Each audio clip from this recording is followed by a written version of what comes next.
Welcome to the Learning Pines YouTube. We hope this video helps. You start by preparing the device. Make sure it has enough battery and a stable Wi-Fi connection, because downloads can stall on cellular. Once connected, sign into the Google account tied to the Play Store so permissions and purchases match. Next, back up any critical data. This avoids surprises if an update affects app data. Then open the Play Store app and tap your profile icon to get to settings. This moves you from setup to the first actionable screen for updates. Now you proceed into the detailed execution.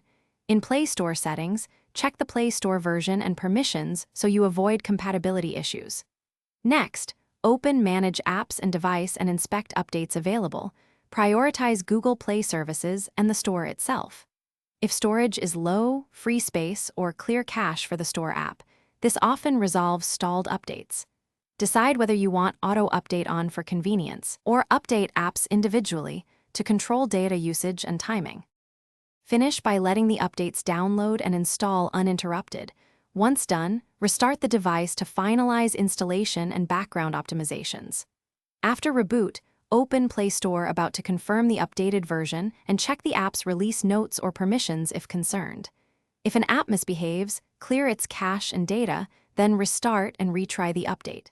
Troubleshooting tip: if updates still fail, uninstall Play Store updates or update Google Play services manually. Thanks for watching. Consider subscribing if we helped you.